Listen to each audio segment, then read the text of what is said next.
Okay, so uh, in the last lecture we are discussing about the convergence of sequences. What we have seen is that if a sequence is convergent, then it has to be bounded.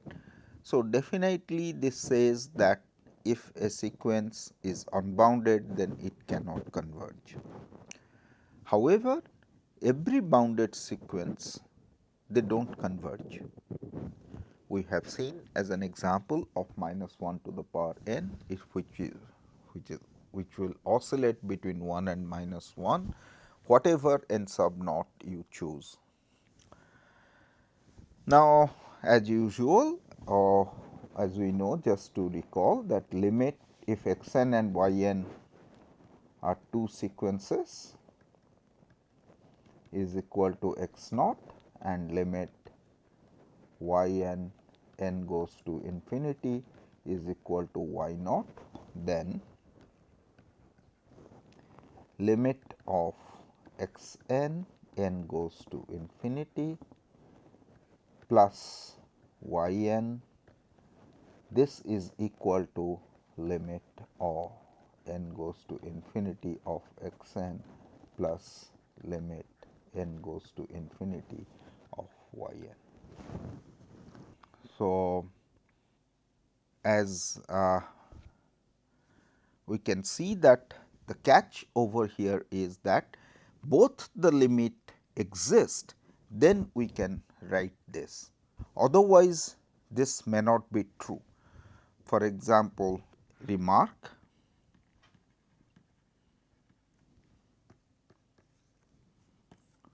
both limits must exist.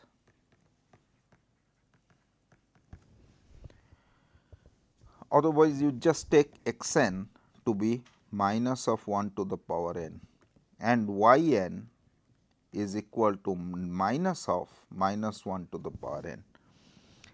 What we have seen is that limit of x n does not exist, neither limit of y n.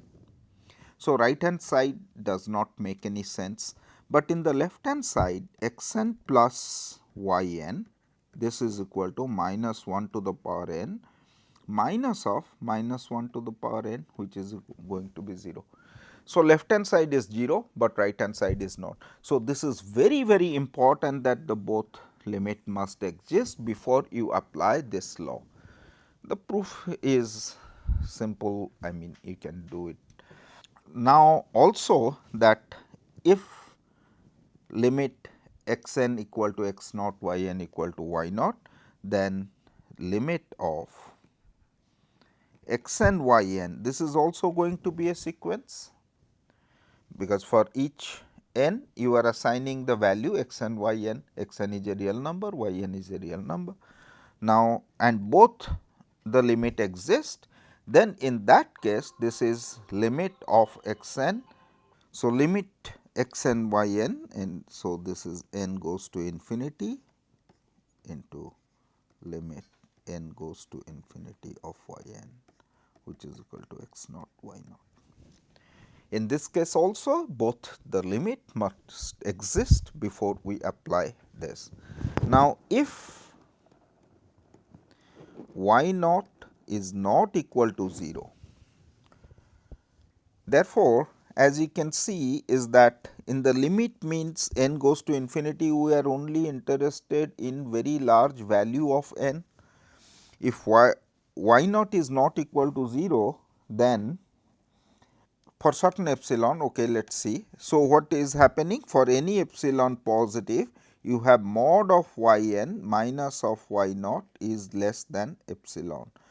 This will imply that mod of y naught minus of mod of y n is less than epsilon. This implies that mod of y n is greater than mod of y naught minus of epsilon. Now, if you choose your epsilon, this epsilon to be mod of y naught by 2, then this is definitely equal to mod of y naught by 2, which is greater than 0. this is true for all n greater or equal to n sub naught. So, after finitely many terms y n they cannot be 0. Therefore, we can define the limit of n goes to infinity of x n by y n, because for large n y n is not equal to 0. This in this case is going to be x naught by y naught. So, this is the standard algebra of the operation of limit, and now how to find the limit? One of the very powerful tool is the sandwich theorem.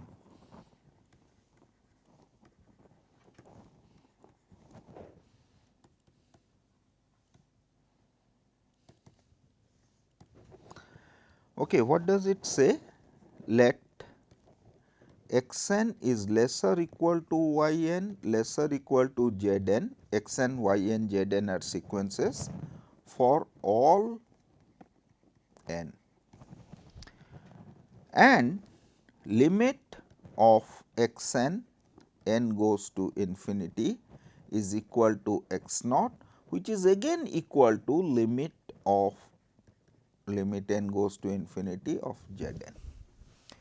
That means, y n is bounded by x n and bounded by z n. It is between these two, pressed between these two. Now, x n goes to x naught and z n goes to x naught. What this theorem says is that obviously, when y n is sandwiched between x n and z n and both of them they are going to the same limit. So, limit of y n, n goes to infinity will exist, and that is going to be equal to x naught. So, this also we have seen in the context of the function. So, this is again just for the sake of completeness, let me give you the proof.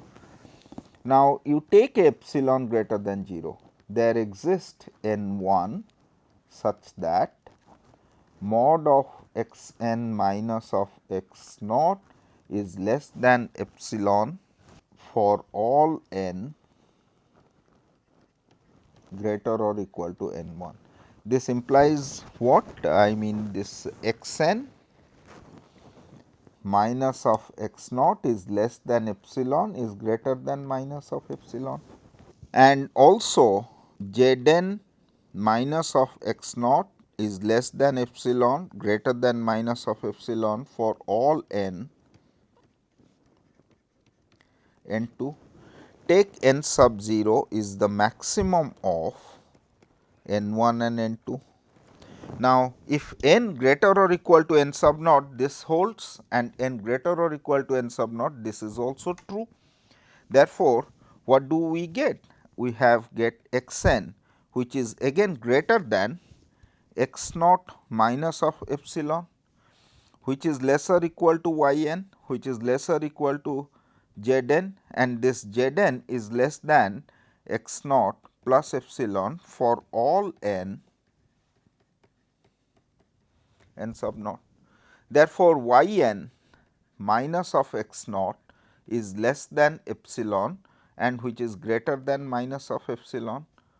This mod of y n minus of x naught is less than epsilon for all n.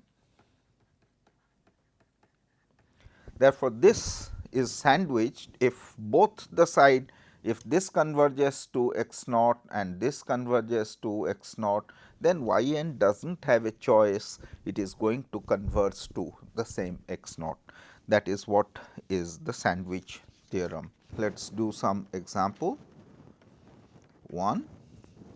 Take your x n to be square root of n square plus 1 minus of n. Then definitely 0 is less than x n.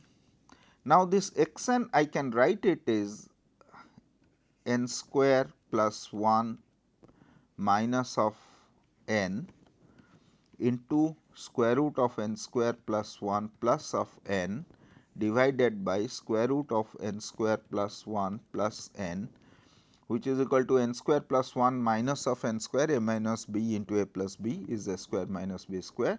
So, numerator is 1 and denominator is n square plus 1 plus n. Now, n square plus 1 is greater than 0, in fact greater than 1. Therefore, this is less than 1 by n. Now, my x n is bounded below by 0, which converges, this is a constant sequence 0 0 0 0 which converges to 0. 1 by n, we have seen that this converges to 0. Therefore, x n this converges to 0 as n goes to infinity. One example, and also you can let us do another example. Let us say x n is equal to some t to the power n and mod t is less than 1. So, this is going to give me that 1 over mod t is greater than 1, right, or mod t is less than 1 means I can say that the mod t is equal to 1 by 1 plus b for some b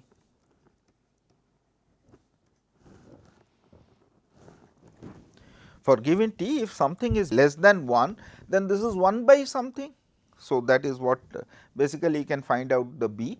The b is nothing but rather b is equal to 1 plus b equal to 1 by mod t. 1 by mod t is greater than 1. So, therefore, b equal to 1 by mod t minus of 1, which is again greater than 0. This what happened. Now, you want to show that t to the power n. Now, mod t to the power n equal to 1 by 1 plus b to the power n. So, this is going to be greater or equal to, by binomial theorem, if I take the first two terms, this is going to be n b. Okay, so, let us write one more step. 1 plus b to the power n by binomial theorem is n b, because binomial theorem is what? 1 plus b to the power n equal to 1 plus n times b plus n choose 2 b square like this plus n choose n b n minus 1 b n minus 1 plus b n. Okay, so, all these are positive number. So, therefore, this is 1 by mod t to the power n is less or equal to 1 by 1 plus n b, which is definitely greater than 0. Now, 1 by 1 plus n b, this goes to 0. So, by sandwich theorem, t to the power n goes to 0 as if mod t less than 1 as n goes to infinity. But that is not going to be the case if mod t is greater than 1. This is not even a bounded sequence. Now, another very important example, let us take x n to be n to the power 1 over n. Now, you see here n goes to infinity, 1 over n goes to 0, this is of the form infinity to the power 0. So, then limit n to the power 1 by n, n goes to infinity, this I am asking you to be equal to 1. Why is that? Let y n, this is equal to n to the power 1 by n minus 1, n to the power 1 by n is definitely bigger than 1. So, this implies that 1 plus y n is equal to n to the power 1 over n. This will imply n is equal to 1 plus y n to the power n. Now, again if I apply the binomial theorem, so this is going to be greater or equal to 1 plus the first term we will get y n plus the second term n into n minus of 1 by 2 y n square. So, this is greater or equal to n into n minus of 1 by 2 of y n square, right. So, now 0 is less or equal to y n. because n to the power 1 over n is greater or equal to 1. Now, this is lesser equal to rather y n square if I take it, then this is lesser equal to 2 n by n into n minus of 1, which is equal to 2 by n minus of 1, which goes to 0. So, y n square goes to 0 as n goes to infinity by sandwich theorem. What this will imply that y n this goes to 0 as n goes to infinity. This is going to tell us that n to the power 1 by n minus of 1 goes to 0 as n goes to infinity. This will say that n to the power 1 by n goes to 1 as n goes to infinity. Okay. So, this is very important to find that the limit of n goes to n to the power 1 over n, this goes to 1 as n goes to infinity.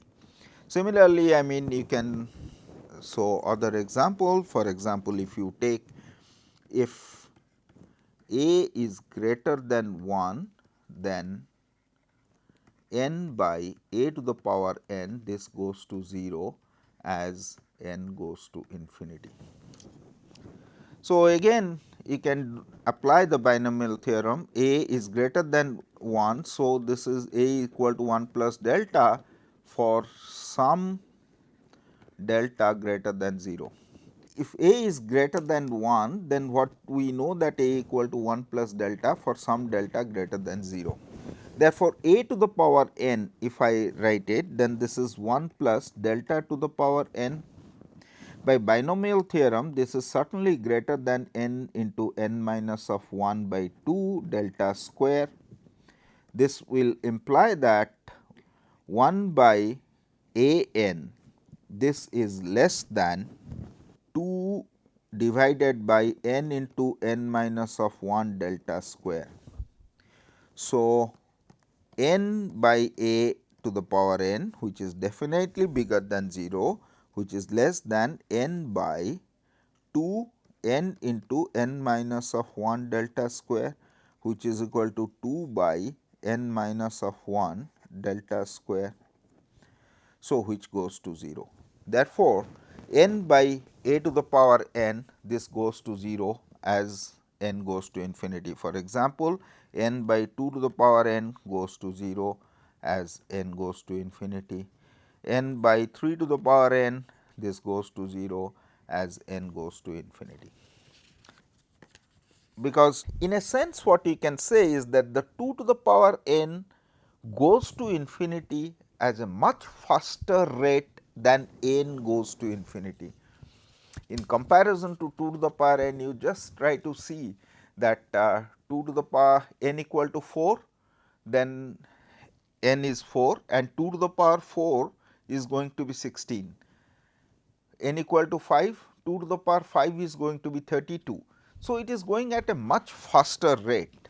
So, therefore, this is going to n by 2 to the power n will go to 0, that is what is the proof. Okay. So, now one would interested to find out by looking at certain sequence, when can we say that this is going to be a convergent sequence or not. So, towards that we let us define what we call as a monotonic sequence.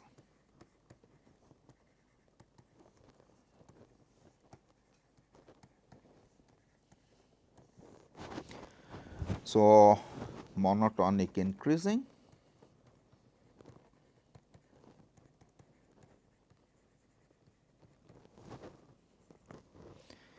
if x n is lesser equal to x n plus 1 for all n great belongs to natural number.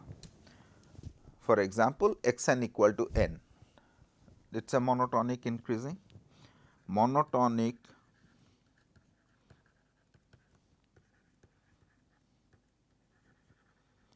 decreasing if x n is greater or equal to x n plus 1 for all n belongs to n. And in the case of the strict inequality, we say that if x n is strictly less than x n plus 1, then strictly increasing.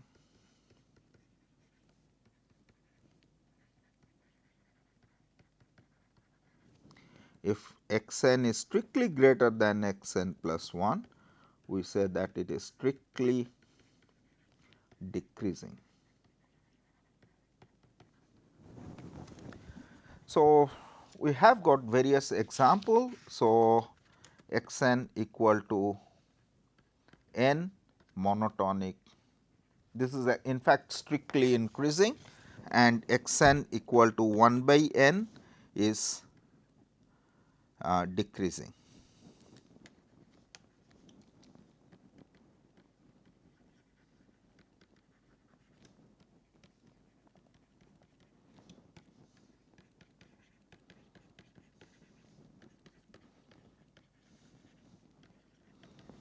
Strictly decreasing. So, what one can show is that the theorem, which I am not going to prove, but what it says is that if a monotonic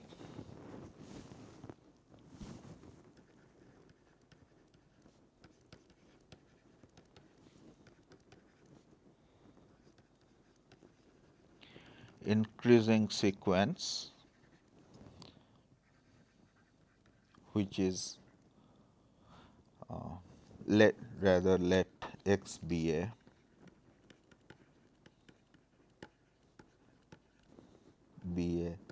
monotonic increasing sequence.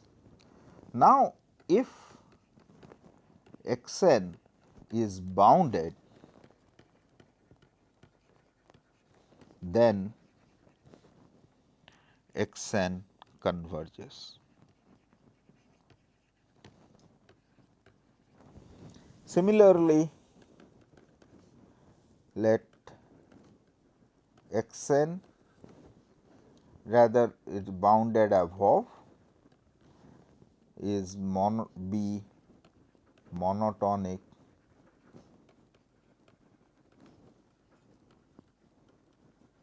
decreasing if x n is bounded below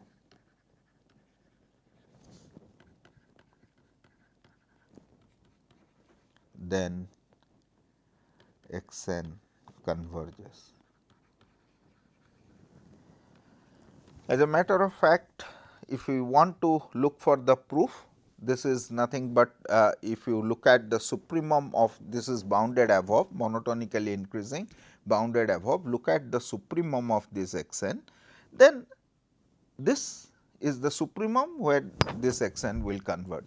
Similarly, if you have a monotonically decreasing sequence, you look at the infimum of this sequence, that is where it is going to converge. I am not going to give you the proof, but this is the fact which will be very useful, that if you just look at the monotonically increasing sequence, get a bound, then you know that the sequence is going to converge. So, we will see a very nice example based on this result in the next lecture. Thank you.